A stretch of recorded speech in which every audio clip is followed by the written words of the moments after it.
How do you change your life given your unique brain? Sure, neuroscience can provide some clues, but the real answers are hidden within.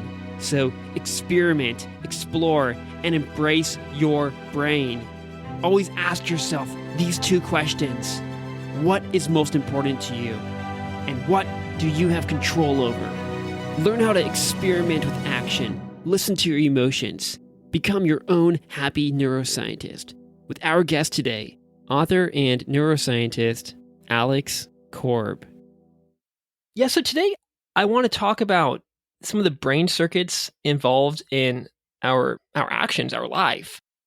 You talk a lot about this in a very easy to understand way in your book, The Upward Spiral, and that's actually why I contacted you. I was like, whoa, this is amazing. I could finally sort of feel like I understand what's going on in my brain. You talk about these regions, specifically the striatum with the dorsal striatum up at the top. And then I guess there's a ventral striatum with the nucleus accumbens that's sort of flooded with dopamine, et cetera. I'll let you explain it. And then we got the limbic system with like the amygdala and hippocampus and hypothalamus and all that. And then we have the prefrontal cortex. And it's like we have different regions and we're all kind of different. They're not all going to be the same for each of us, or some will be more active and less active. And one's not better than the other or worse than the other. But depending on what we want to do with our life, what we care about, what's important, we might want to take certain small actions to change some of these circuits. So you've talked a lot about how to think about all this, the mindset, the practical steps, the tools like sleep and sunlight and exercise and social connection and gratitude and all these things in your other interviews, in your books, etc. We will probably naturally talk about it. It'll emerge through this conversation, but I kind of want to, just because we only have about an hour, I want to dive into the neuroscience, into the actual mechanisms, because that's my favorite part, and I don't know where else to find it. But I guess, yeah, before we jump into those waters, we could like chill in the sun and chat for a bit about the basic assumptions going into this, how we should think about our emotions, how we should think about these parts of our brain, how we should think about, habit change or whatever. So yeah, let's just sort of chill for 5 minutes and before we jump straight into the striatum or whatever. Yeah, sure. No, I mean, great to be here. Happy to go into all of the neuroscience details. My book was essentially what all of the stuff that I figured out, because I was trying to figure out like how my brain worked and like why is it I sometimes, feel really down or really stressed or stuck, and other times everything feels easy, and like why does it, easier for some people to get out of than others. And it took me a while to figure out like the best level of understanding it is at the sort of level of brain circuits, because we can look at the brain at all these different levels. Like you could look at just individual chemicals or individual neurons, or you could zoom all the way back out, like in psychotherapy, where you're looking at the symbolic abilities of the brain, which are sometimes, that's a really helpful way to understand some things. But I realized a lot of smart, successful people like me, I'd put myself in that category. Like it's helpful to understand the tangible reasons why you get stuck sometimes and why these different tools work. Because I know for me, like a lot of times people are like, oh yeah, you just need to, practice gratitude or like do some slow breathing or exercise. And it's like, oh yeah, everyone knows exercise is good for you, and sleep and all this stuff. But actually seeing how it impacted these key circuits really helped me implement this stuff and like be more motivated to do it. Because I was like, oh, I'm not just like throwing random tools at the problem. These are actually changing the brain circuits that are creating the problem in the first place. Yeah, so it is biology, but we can change, or we could try to change some of this by playing around with some of these different tools. Those tools are out there in a lot of podcasts. We don't need to get into them specifically. I want to dive straight into let's start with the striatum. which might scare people off at first. Like, what are we doing? Talking about what? What is this? Some kind of sci-fi alien ship or something? But yeah, you're pretty good at explaining these things in human terms. Yeah, because this striatum seems to control a lot of what we do. It's like our habits, it's our routines, it's basically a lot of our life. Maybe we should start there, and it'll connect up with everything else. But let's start there if that's okay. Yeah. No, I think like a lot of people have this question of like, why? Like, I know what I want to do. Like, I know what my goals are. Why do I sometimes get stuck not doing the things that I know I want to do? Yeah. And it's incredibly frustrating, particularly for intelligent, successful, goal-oriented people, because like in so many parts of your lives, like, oh, I know what I need to do, and then you do it, and if you don't do it, like it makes logical sense, but some aspects of this, like they just don't make any logical sense. And I know that frustrated me, like while I was doing my PhD, like I would go through various periods of like being really motivated and focused, and other times I wasn't. And I was like, well, what's going on?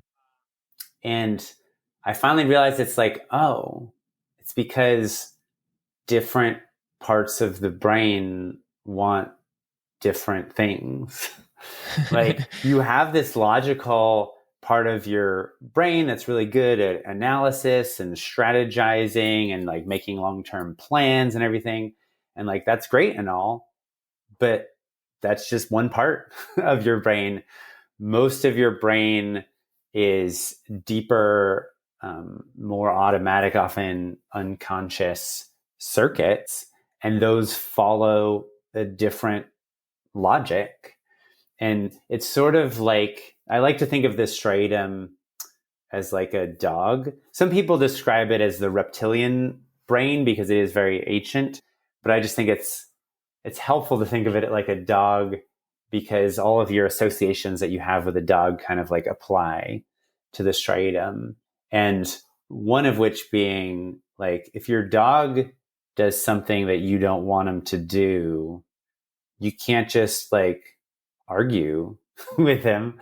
You can't just reason with him. And as people, we're like, oh no, but I have this human brain that's so powerful. And it's like, right, that's the surface of it is, very powerful, but these deeper structures are the same as like every other animal. And so you can't just like argue with yourself or yell at yourself to like do these things. You have to, like you would with a dog, train it the right way. Because like what are your associations with a dog? Well, like you can't teach an old dog new tricks, right? Why? Well, because like that's, once things get programmed into your striatum, they're there for a long time. That's why you don't forget how to ride a bicycle. But that does mean that certain habits that may have been helpful to you at one time in your life might not be helpful now that your life is different. Or, dogs are impulsive. Like if you just leave food sitting out, they'll just eat it. And that's what another part of the striatum does. It wants to do whatever's most immediately pleasurable. And how can you get a dog to not be impulsive? Well, you train it. How do you train it? Well, not by talking to it or yelling at it. You train it through repetitions and reward and the right environment. And when people get stuck in these like unhelpful habits and patterns, particularly if you're a smart person, well, that often activates your habit of using logic and trying to think through it. But it's not a logical problem, at least not, doesn't follow the same logic as regular logic. It follows a different logic. And so we get stuck because we're not training our brain the right way, or it doesn't make sense to us. But then we fall back on this habit of logic, and then we just get stuck in this pattern. And understanding how the striatum works and how it's helping you is really helpful for breaking out of that pattern. But yeah, it can be frustrating because we think of ourselves as basically our prefrontal cortex. That's like the real me. That's the good part of Mm-hmm. me. This human part, good and bad, and should not, and goals and logic, and all these things that dogs are like, what? I don't speak that language. And if you look at like animal training, for example, how they train elephants or dolphins or dogs, it's like small, tiny little steps with a little reward, and then you're not going to get them to change overnight. It's like small little thing. And cool. Maybe we could. I guess you do the same thing with ourselves, and that's also something you talk about. Is like these small actions that may or may not work. We don't know exactly, but probably sleeping or exercising or socializing or all these common things we know about these days. Test them out. Yeah.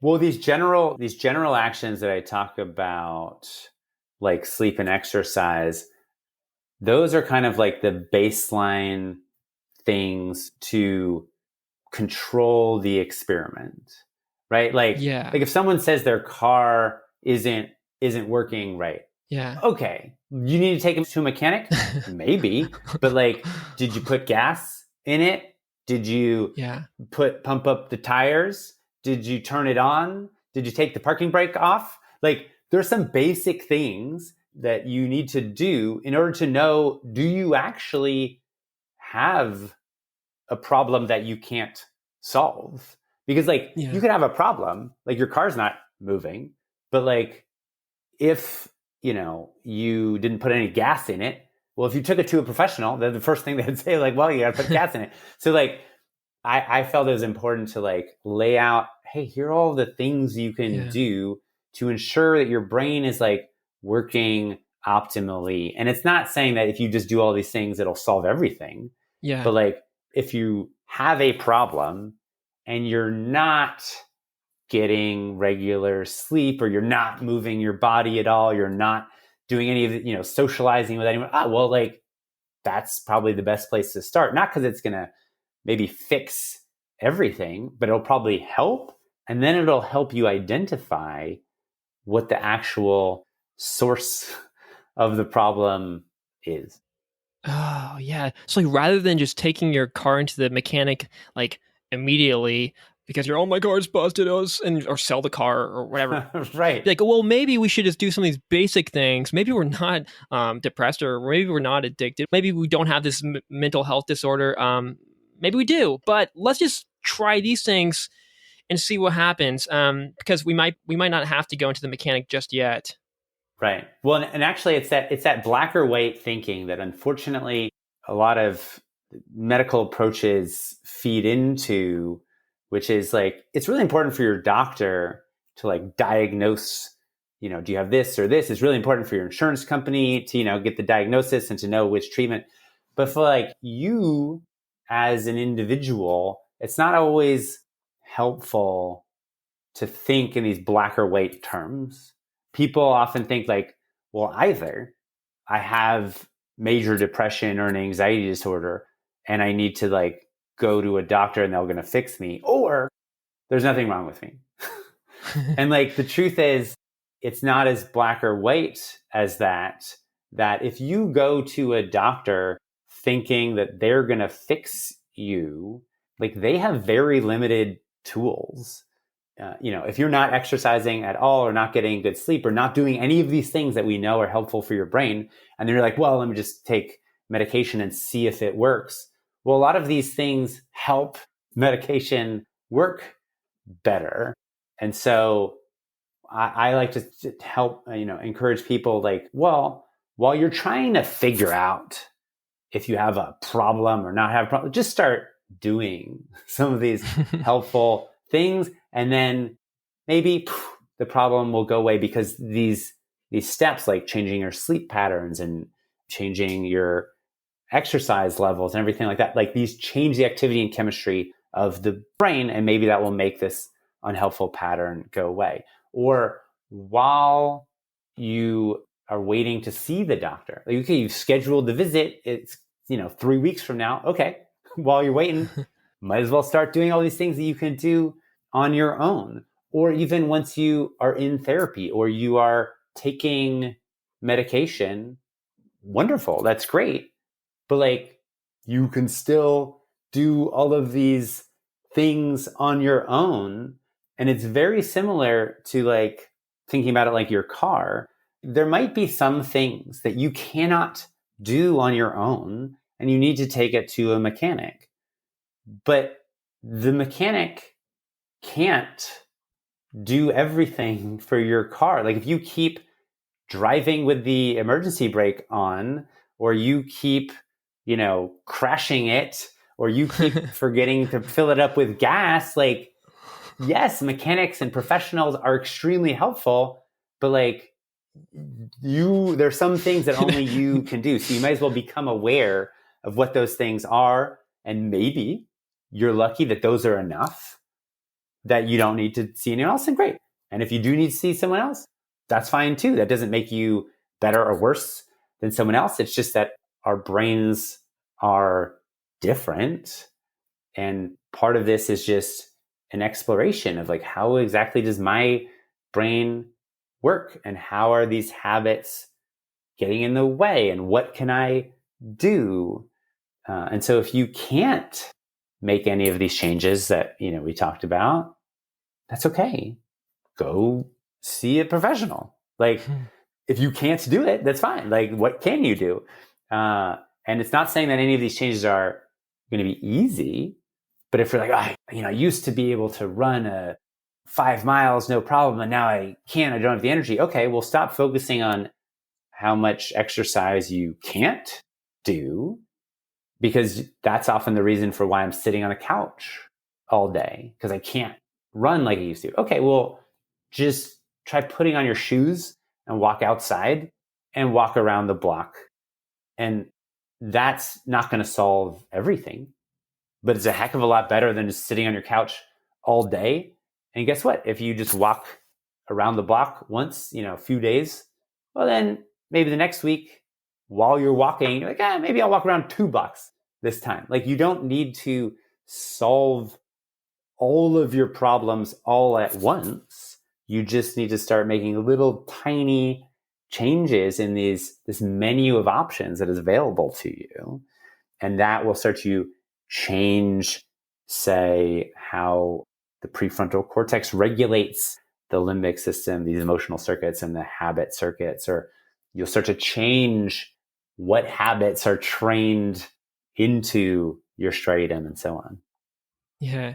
And we might think that, it's just a tiny little action. What can a little walk around the block do? But as you've explained, it's sort of this butterfly effect kind of thing going on, where like a little change can have all these unpredictable consequences. The brain is this nonlinear dynamic system, like the weather or the stock market or something. And like, I don't know exactly how to manipulate the weather or the stock market or our brain, but we can the brain might be easier actually than these systems. By doing these little things, like there could be this unpredictable big changes. That's really exciting. When I heard you talk about that, I'm like, whoa, well, yeah, no, because I think a lot of times people are like, well, yeah, I know exercise is helpful, but like I don't have the energy to exercise, and like even if I did, I couldn't do it for like the rest of my life. So like, what's the point? And like things like depression can get in the way of your energy levels. So yeah, it makes total sense why you don't have energy to exercise. And it also, often causes your brain to focus on the negative more. Like, well, I can't do this forever. I don't think I could do it forever. And if I started and then it stopped, I would be really mad at myself. So I want to avoid my own self-criticism. So it's just easier to not start. It's like, okay, right. Or you could just try and reduce your self-criticism, or like not focus on exercising for the rest of your life, and instead just focus on walking around the block once. And tomorrow you can figure out how many blocks you're going to walk tomorrow. And that's being more present. And like, we get stuck in these patterns often because of good habits that have been trained into our brain. Like, I don't want to take actions that aren't going to help, right? That's a good general habit. Except, sometimes if you don't know what will help, then that gets in the way. Or certain beliefs that we have about ourselves, like, I can figure this out on my own. That's a great to believe in yourself. It's just, there might be situations where that's not 100% true. Even if 98% of the time you can figure it out on your own, well, there's probably some situations you can't figure out on your own, but that doesn't mean there's anything wrong with you. And that's getting in the way of you asking someone else for guidance or help or support. And so often it's our good habits are keeping us stuck. But because these habits and these beliefs are all interacting with each other, it's this dynamic system. So like one little change can have these amplified effects because it's a feedback loop and there's not always predictable, but there are certain things that we know to be true. Like, well, if you don't change anything, then it's unlikely things are going to change. Just like if you don't invest in the stock market, well, yeah, you're probably not going to make money. You might not lose money, but you're not going to make money. And that's sort of what depression kind of is. It's like, well, I don't know what actions will be helpful. And I know that like if I took action, it didn't solve everything, I'd be really disappointed and then I'd be worse off. So like, let's just not do anything. Let's not have any motivation or energy to do anything. And that's kind of like keeping your money under the mattress. Yeah. Right. But with the stock market, you can't control everything about what it does on a day-to-day basis. But if you have a solid investing plan and you stick with it, you can be pretty certain that you're going to make money in the long term. But if you're focused on the things you can't control, like, but why didn't I make money today? I don't know. There's a million reasons. Like things go up and down randomly, just like your emotions. It's like, well, I went for a run and I slept and I, did all these things. Like, why am I feeling bad right now? Well, there's not always a good reason for it because our emotions just exist. But we know that if you keep doing those things, then it will have a generally positive effect because your emotions, if you generally take these positive steps, will reduce their reactivity. And that's sort of like, the Federal Reserve can't control what the stock market does in any given day. But if they, generally raise or lower interest rates, then they can calm things down or excite things up. And so it's really a matter of recognizing what elements of your brain you have control over and what is just the natural dynamics of having a human brain. And there's nothing to do about it other than just like, well, I'm glad, my amygdala is reminding me about the dangerous things out there. So it try and keep me safe. Like, thank you for reminding me. I don't need to think about that right now. But like these different brain regions are trying to help you stay safe and be successful. And they, unfortunately, because of these nonlinear systems, can get stuck in these patterns. But sometimes just one little change in your mindset is enough to start disrupting that pattern and makes it easier to make further changes and make them more automatic. Are there some brain regions that we have more control over and some that we just have absolutely no control over? Maybe we don't need to think about brain regions, but yeah, what do we have control over? What do we not have control over in terms of all of this? Yeah. Well, so like your limbic system is the emotional circuit in the brain.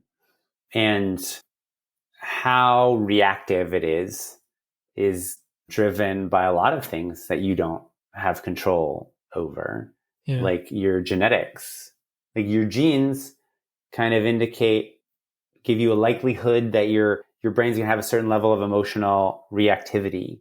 And then your early childhood experiences like further refine and shape that. So if you had like really, crappy parents like that may have gotten it more revved up. Or if you had traumatic experiences or things like that, that further shapes and refines how reactive your emotional circuitry is. The third piece of it is like what your life is at the moment, your current circumstances. And even that you don't have full control over. because you can't control whether you have a toxic boss. Also, your current circumstances are all of the habits that you accumulated over the course of your life. And while it's true that things like your genetics or your childhood are influencing how reactive your brain is right now, those are things that you have no control over. But the fact that you are, or that you have a habit of focusing on them, well, that is something that you are doing right now that you could change. And so this is where we need to get away from black or white thinking, because people want to be like, well, you can't blame people for their genetics or their trauma. It's like, well, no, like you have only compassion. Like from me, like if you can't make any changes, yeah, that's terrible. Like I hope you can find help. But if you're someone's like, on the other side, that it's like, well, no, that was in the past. You just need to snap out of it. It's like, no, the past has effects on your brain development. And so the truth is somewhere in the middle of like, you do not have full and total control over your brain biology. Yeah. But you do have some control over what you choose to do about that.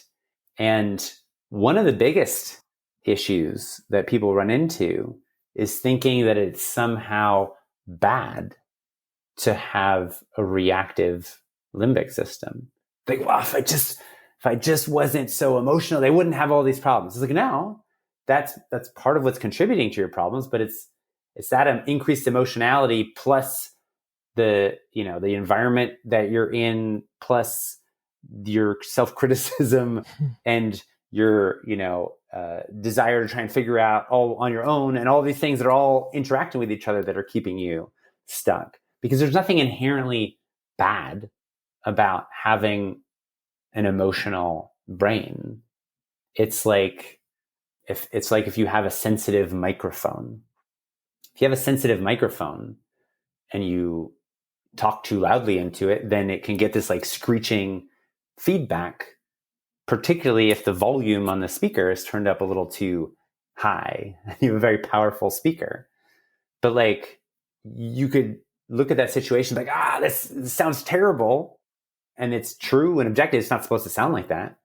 But like, there's nothing wrong with the microphone or the speaker. Like, they're both working exactly as they're supposed to. It's just that you're shouting into this microphone that's very sensitive, and you don't need to, because the volume's turned up on the speaker. So either figure out how to turn down the volume on the speaker, or just stop shouting into the microphone. But what you shouldn't do is be like, oh my God, this whole thing is so messed up that I have such a sensitive microphone. Like, no, that's a good thing that you have a sensitive microphone. It's better for podcasting or picking up the soulful sounds like of a jazz singer. Like, you just need to recognize that the microphone that you have is sensitive, and appreciate it for what it's good for, and change how you are using it if it ever creates problems. And so a lot of people are stuck because they think that what they need to do is fundamentally change the kind of person that they are. They need to swap out their limbic system for someone else. Like, they need to swap out this microphone for a different one. And you can't. This is who you are.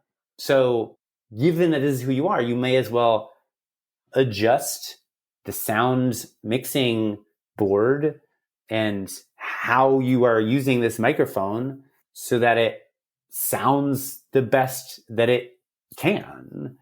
And that's where black or white thinking really becomes a problem, because like, either I have control over everything and I can change all of this, or I don't have control over anything and I just need to give up or go see someone else. And it's like, well, different people's brains are different and it's a complex situation. So you can't fix everything, but you can start to change some of these dials. And science has already done the hard work of showing you, like, well, here are some of the dials that you can change. And I'm trying to empower people to realize how much ability they have to start to actually change the activity and chemistry of these brain circuits. Yeah. I told myself I was gonna go straight into the neuroscience, but like this is really important stuff. These little mental mindset shifts completely do change your brain. But like, whoa, like the way you just reframe that, whereas like, oh, my brain doesn't have to be a certain way. This isn't like this is the good brain, this is the bad brain. I can have a brain that I've been judging my whole life, saying, oh, like I'm too emotional. Like myself, I'm very I got this like energy, this sort of hypomania kind of thing going on almost. Where I'm like Mm-hmm. and I a little bit of impulse control, lack of impulse control. Kind of I just blurt things out, blah blah blah. Maybe some sort of ADHD slash bipolar symptoms or something. I don't know. Don't need to diagnose myself, but it's there. And it's like I'm supposed to shut this down and be like normal. But then when you talk like that, I'm like, oh, I can like leverage this thing and just like lean into it and appreciate it. And be like, boom, maybe I can just, it'll help me be a better podcaster or be more creative or just be more expressive, have better connections or whatever. The good sides of these supposed bad things. So that alone is like, such a relief. Like, I can be me. Yeah. I can love me. I don't need to change myself. I can change myself, but I don't have to.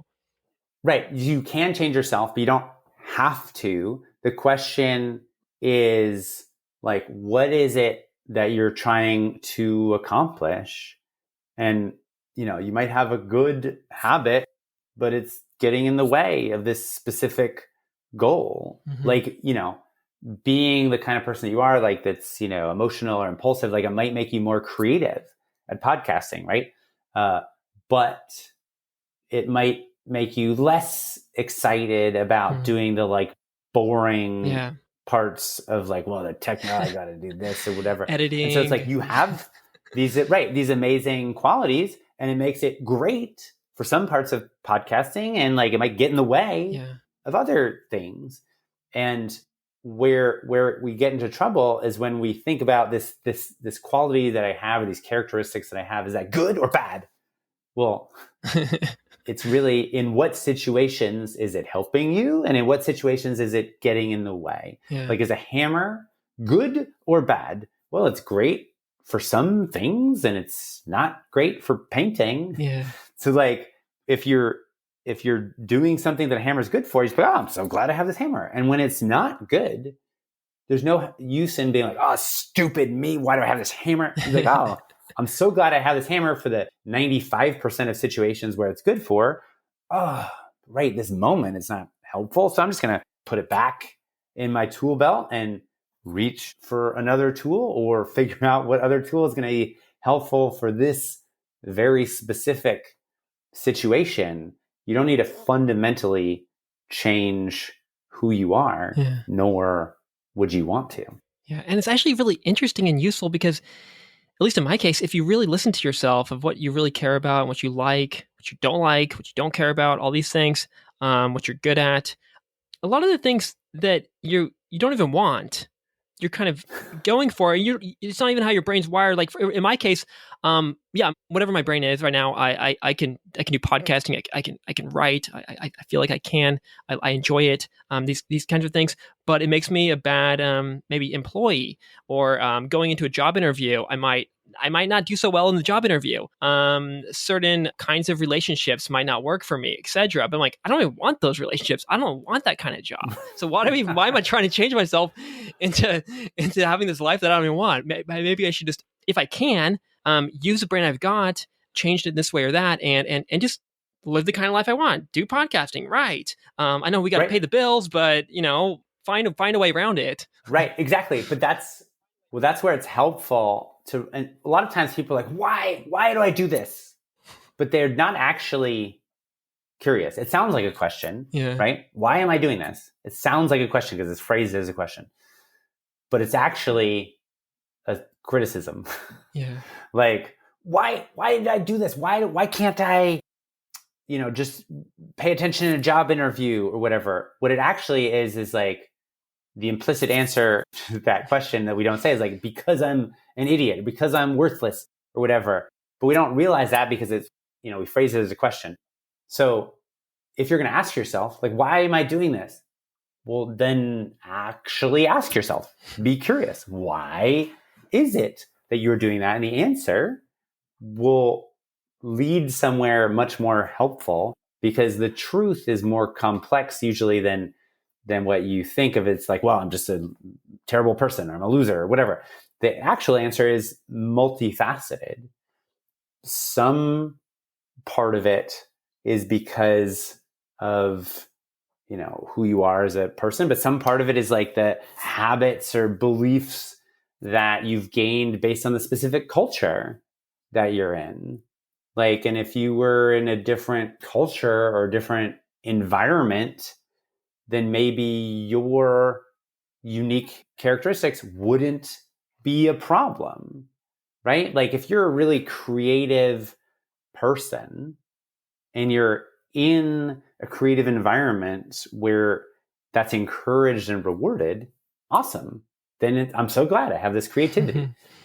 If you're in, a job that's full of like drudgery and routine, you're an accountant and you get punished for being creative, well, then you would see your creativity as a liability.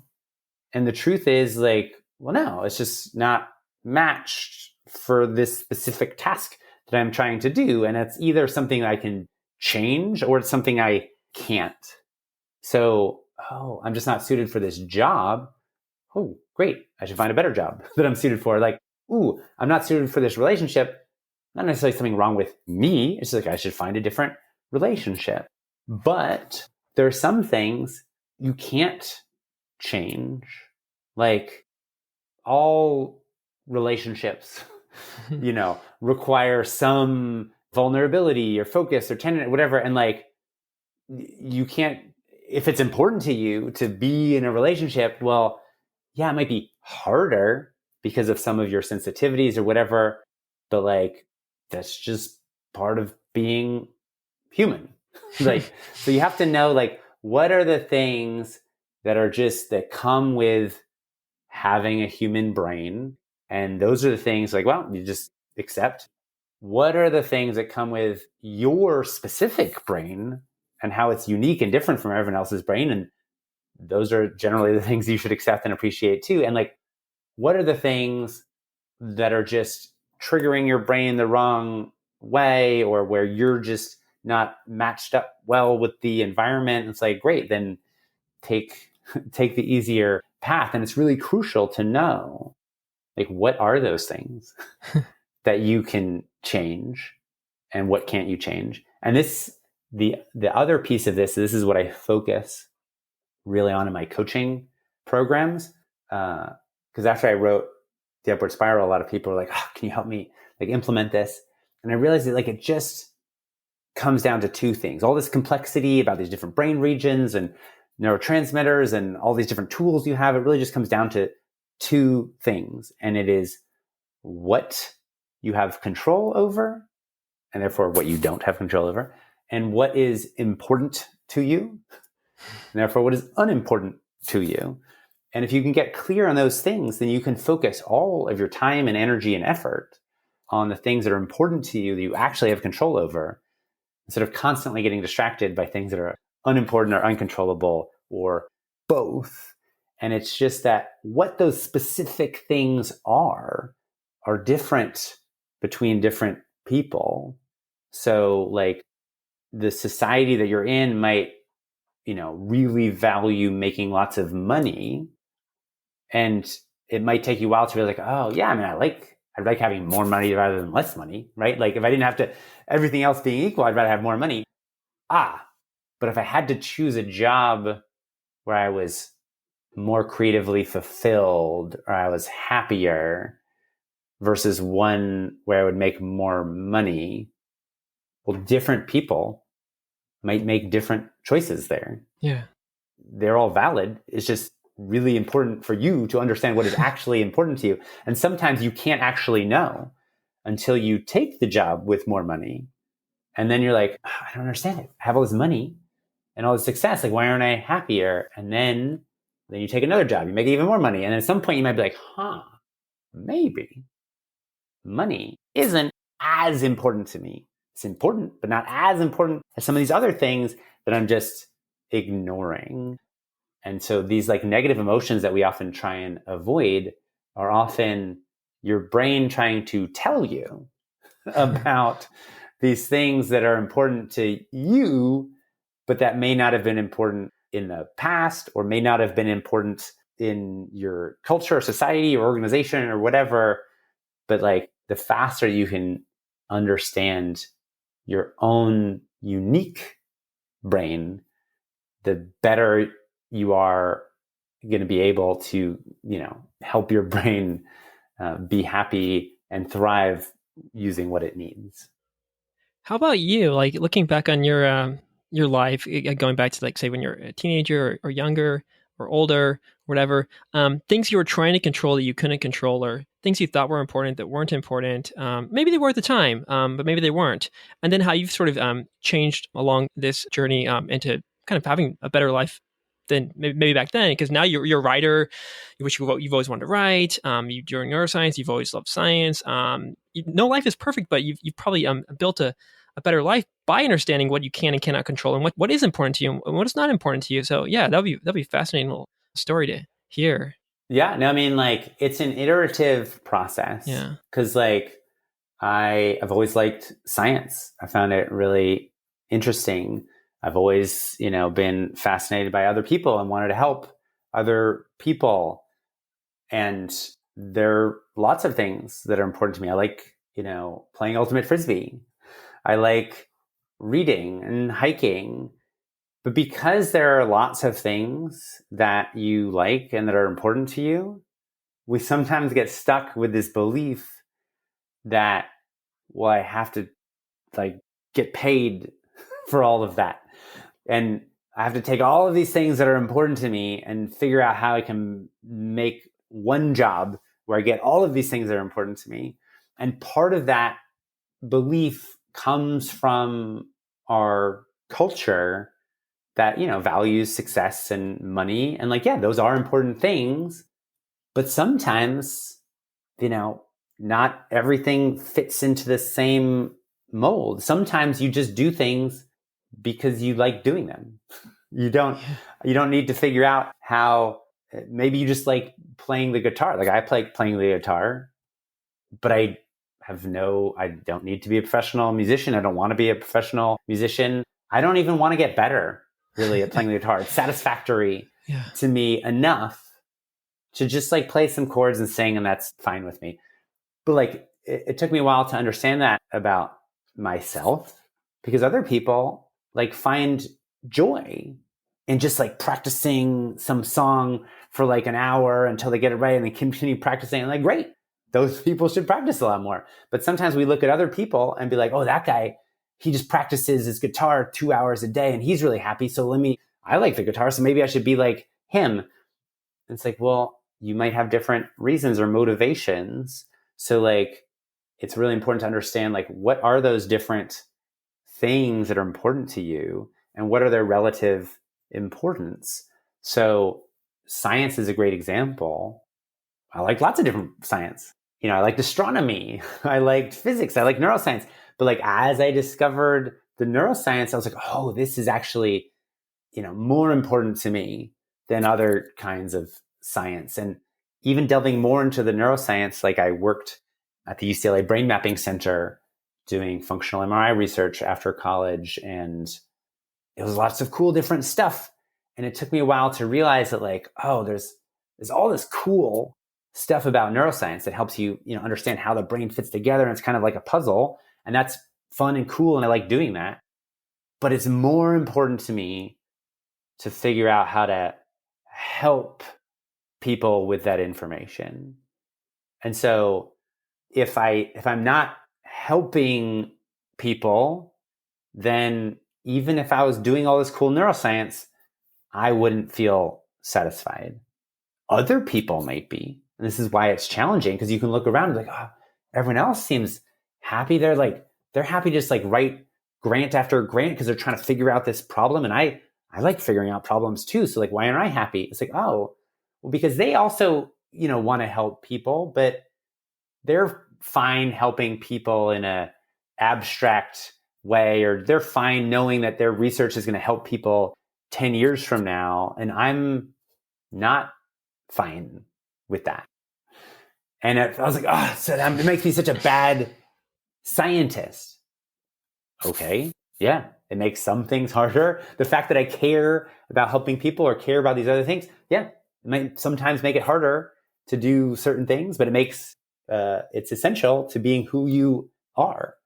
And so it's important to quickly identify, like, what are those things that are actually important to you uniquely as an individual, as opposed to what are those things that you just think are important to you because everyone else around you talks about how important they are. And you can't know that without being in touch with your own emotions. And that's an iterative process. So it took me a long time. I tried, I worked in a sea slug lab studying learning and memory. And I was like, oh, I like that. It's like cool to like learn this stuff, but I don't really want to kill sea slugs. And then I worked in a sleep lab studying kids. Like, oh, that's kind of cool, but like EEG is kind of boring. And then I worked in another, and each, choice you make in life is an experiment to learn about yourself. It's just that most people treat it as a true or false exam. Like, well, either that was perfect or it was terrible. And that was one of the most helpful things about understanding science, that it wasn't the specific like neurotransmitters that I was learning about or the specific brain regions that was most helpful. It was this process of science, which is, well, the one thing you know for certain is that things aren't ideal right now. You don't know what the answer is going to be, but so you take your best guess. That's your hypothesis. And then you take action. That's your experiment. And then you get data. You get results in your real life, in the form of your emotions. And you could take the quote unquote right action, but that doesn't mean you're going to feel amazing perfectly all the time. So like, don't draw the wrong conclusions from the data. Like if you take an action and now things have improved by 10%, oh, awesome. Then take another action. Don't go back to the drawing board and be like, well, I don't know anything. And then like, that didn't solve everything. That was terrible. And so we can use this iterative process of science, but direct it at understanding ourselves. Like, how much physical activity do I need? How much sleep do I need? What kind of job, how much social connection do I need to be happy? And if you're unhappy or stressed out, like, well, the one thing you kind of know is, well, not that, but like, do you need to just change something about your environment, or change how much sleep you're getting, or change your mindset? I don't know. But like, those are all different knobs that you can play with and experiment with. Yeah, and it seems like we often have a really high bar of entry for taking action. We're like, oh, this has to make money or lead to success or some kind of status or something, or it's got to make this big, huge change in my life. And then we're like, okay, well, these didn't check these boxes, so I'm just not going to do it. And it's kind of relaxing to hear what you're saying, is because now we could just do what we like. It might not lead to any of these things that we supposedly think we need. It might not check these boxes, but it actually fulfills us. Like in the case of this podcasting, I don't get paid for this. I actually pay to do it because there's hosting fees and all this stuff. And maybe someday it will lead to something. But what it does give me, it gives me this social connection with these interesting, intelligent people, loving, kind people. It teaches me all kinds of things. And I don't know, I just enjoy it, the act itself. And yeah, that's really fun for me. Yeah, because we have these different parts of our brain that need different things. And so it's like, there's not just one thing that's going to satisfy all these different circuits in your brain. So like, I am a guest on podcasts, and sometimes I'm like, this isn't, I'm not getting paid for this. And like, I have better things to do with my time. Yeah. Like, I can be like, oh, thank you, brain, for reminding me that like making money to support my children, like, is important to me. Okay, that's one of the many things that are important to me. It's also important to me to connect with people. It's also fun for me to talk about this stuff. And like, yeah, great. It's fine to do things sometimes just because it's fun. And like, that's what life is it also feels meaningful. Like, oh, some of the things I'm going to be saying could help people.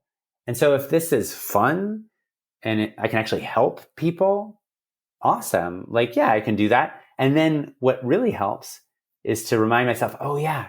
And like, you know what? I bet some of those people will also buy your book. So you'll make, some money from that. Or maybe you'll find a new coaching client. So you'll make more money and be able to help more people. And like, oh, and that's what creates this upward spiral. Because if I just follow, one thing that's important to me of like making money, then I can sometimes miss out on things that I'm doing simply because they are meaningful or fun.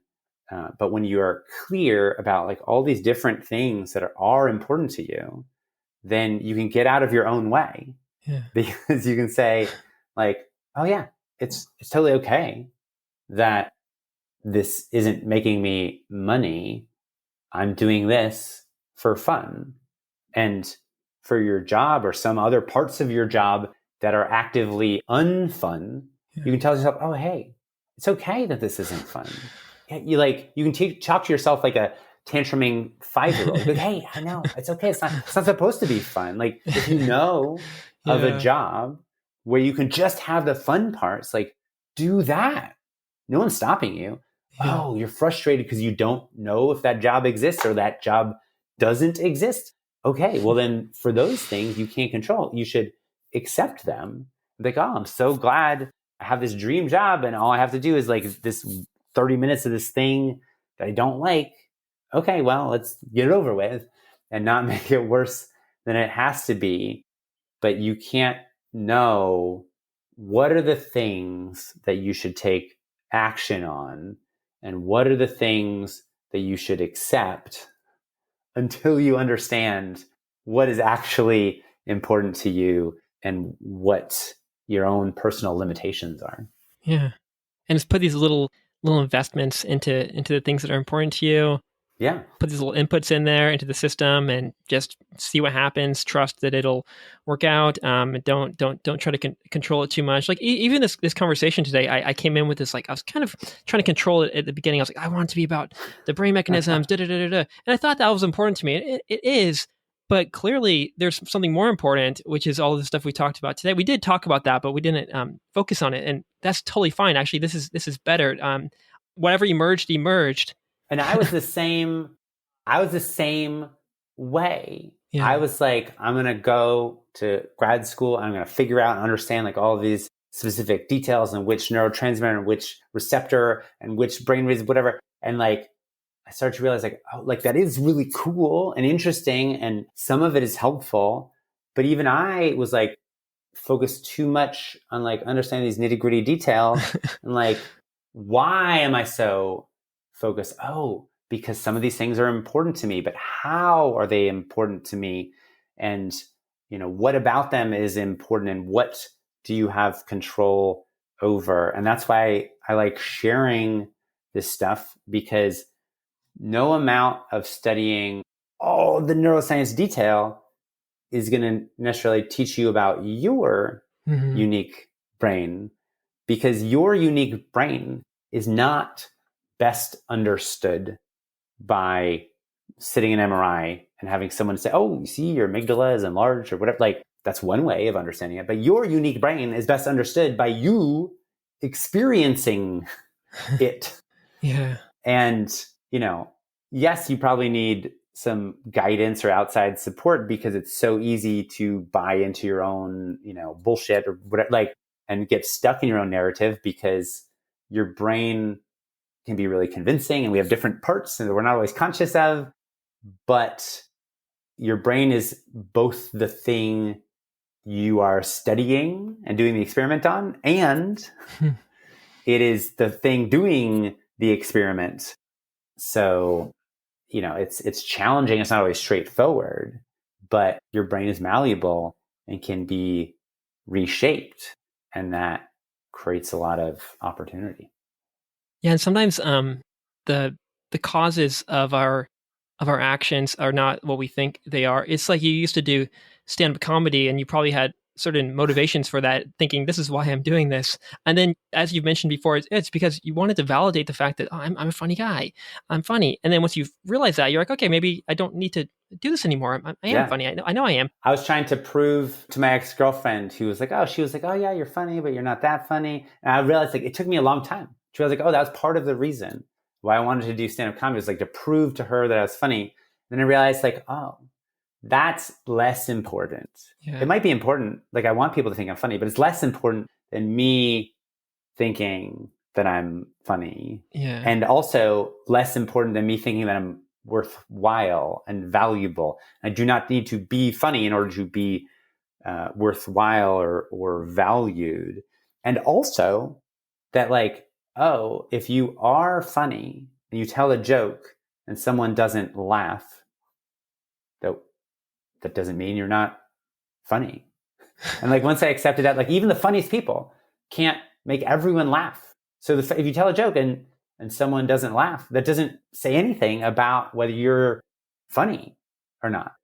And so I stopped taking it as personally, whether people laughed or not. It was so freeing because like, yes, I do care about other people, but I don't have full control over whether you think I'm funny. So I'm going to focus on the things that I have control over. I'm going to write the jokes that I think are funny. I'm going to practice them and I'm going to perfect my performance. And if I do all those things and like you still don't think it's funny, like, okay, I'm not going to take it personally. But like, it's this delicate balance because yes, it is important to me to make other people laugh or to help other people. But if I don't accept my own limitations in that endeavor, then I'm going to keep trying to control things that I can't actually control. And in doing that, I'm going to lose sight of taking action and all these things that I do actually have control over. This might be a leap, but maybe this desire to understand the neuroscience and the mechanisms might be there might be like a parallel kind of thing going on. Like you're not trying to be funny with this. Oh, funny, haha, the dorsal striatum. But you're trying to maybe feel smart or feel intelligent, or I am.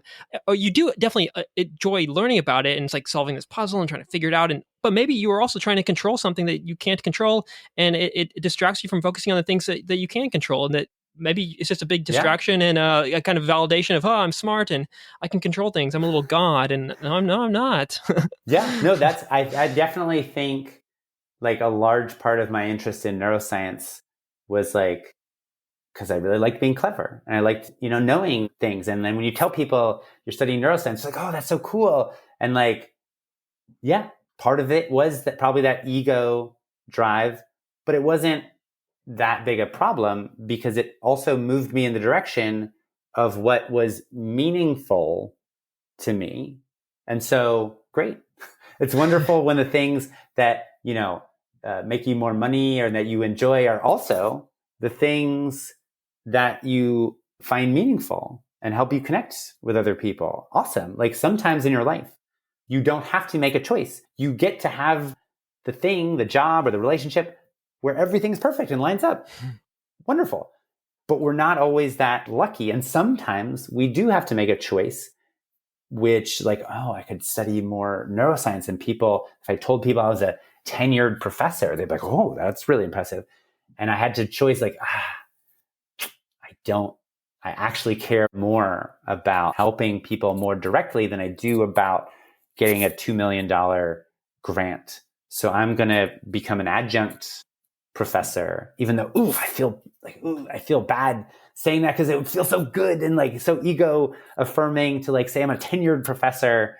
But I'm like, oh, but that's actually like that would be fun to be able to say, but it's not actually as important to me as these other things. And I'm sure there are other things that I'm still not fully, honest with myself about, but it's complicated because your brain and your life change over time.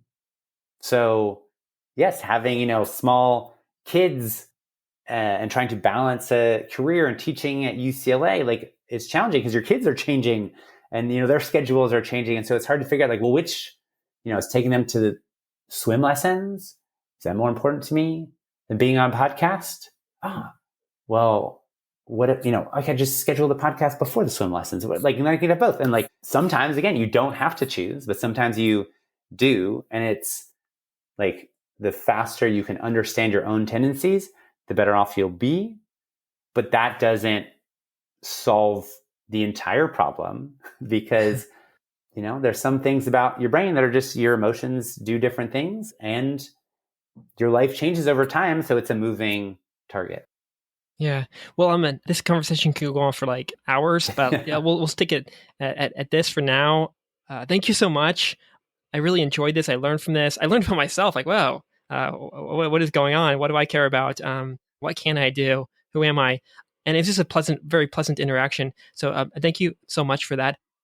So if people want to connect with you or learn more, they can go to alexkorbphd.com. I think it's also Alex Korb PhD on Facebook, maybe other social media as well. Tell us where else we can go. Yeah, alexkorbphd.com. I have some free resources and at alexkorbphd on Instagram and Facebook. I have some resources, like I have a cheat sheet of my top 23 mindset shifts and lifestyle changes of these tools that you can use to start to change the activity and chemistry of the brain. Because some of these things you can do on your own, and that'll also get you on my email list where I have other resources. And of course, people are welcome to read The Upward Spiral for people who like really want to understand all of the details and how they can make the best use of the brain they have. No, it's an excellent book, and I just recently checked on Amazon. It still is like in the top 20 rankings in certain categories and stuff. Like I think depression and some mental health categories and stuff. So like it is definitely a popular book. It's in a lot of languages, and whoa. I had no idea when I first found it. I thought it was this random book I found. I'm clever. I found this book. It's like, no, this book is not a secret. Yeah, no, it's in, I think 14 different languages at this point. But it's nominally about depression because that's what I was focused on in my PhD program. Yeah. What I realized is like, since there's nothing fundamentally quote unquote wrong with the brain and depression, like this is just how the human brain works and why it gets stuck in certain downward spirals or patterns like depression or anxiety. And here are the tools that you can use to change the activity and chemistry of the brain. So like how you use the tools might be slightly different if you're, super depressed, but they also might be different if you're, super anxious and you're a CEO versus if you're super anxious and you're a stay-at-home parent or whatever. But this is how the brain works. And these are the tools that you can use. That's why I created the cheat sheet and my coaching programs, because, depression isn't the problem for everyone. Yeah. Yeah, so it might be marketed as a book for people with depression or anxiety, but that's maybe more of a marketing move or based off your previous interests and things. But it's like whether you're depressed or anxious or you're in pain or you're an overthinker or you're indecisive or emotionally reactive, have some kind of addiction problem, or you're just totally normal or you think you're normal or whatever, you probably actually have all these things because we're all human, right? But it's going to teach you about the human brain. So I guess it's not just for people with depression or trying to learn about depression. It's about being human and having a human brain, learning how to move it upward rather than downward. Yeah. Awesome. Thank you so much again. This is all very helpful. Thanks again, Alex. See you around. Thanks so much for having me.